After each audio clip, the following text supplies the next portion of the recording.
নমস্কার বন্ধু, আমার চ্যানেলে স্বাগত। চলে এসেছি একটা নতুন ধরনের রেসিপি নিয়ে। আমি আজকে বানাবো চালতার আচার।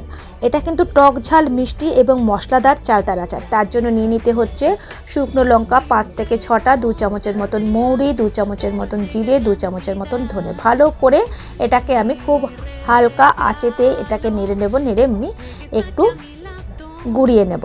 সে হামলদিস্তাতেও গোলাতে পারেন বা মিক্সিতেও গোলাতে পারেন। আমার সামনে যেটা ছিল সেইভাবেই করলাম এবং খুব তাড়াতাড়ি এই আচারটা করার জন্য আমি সামান্য পরিমাণে জল দিয়ে দিলাম। এটা কিন্তু জল খুব বেশি পরিমাণে আমি দিইনি। আর এর মধ্যে কিছুটা নুন, সাদা নুন আমি দিয়ে দিচ্ছি। এর মধ্যে দিয়ে দিলে কি হবে, তাড়াতাড়ি সেদ্ধ হয়ে যাবে। এইভাবে দিয়ে কিছুটা ঢাকা দিয়ে রাখলে পরে আমার একদম চালতাগুলো শুকনো হয়ে যাবে, তাড়াতাড়ি সেদ্ধও হয়ে যাবে। এইভাবে দেওয়ার পরে আমি 1 বাটির মতন চিনি দিয়ে দিচ্ছি। খুব একটা বেশি চিনি লাগেনি, কেননা চালতাটা একটু কচি ছিল, যার জন্য বেশি চিনি লাগেনি। 1 বাটির মতন চিনি দিয়ে দিলাম। চিনিটা দেওয়ার পরে বেশ কিছুক্ষণ নেড়ে যখন চিনিটা গলে গেল, সামান্য একটু বিট নুন আর দিয়ে দেব কাশ্মীরি লঙ্কার গুঁড়ো। এতে কিন্তু কালারটা দুর্দান্ত আসবে।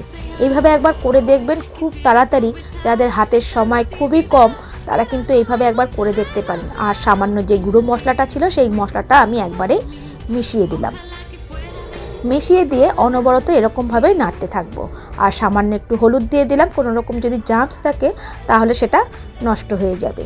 আর এইভাবে নাড়তে নাড়তে দেখুন শুধু কালারটা কত সুন্দর এসছে।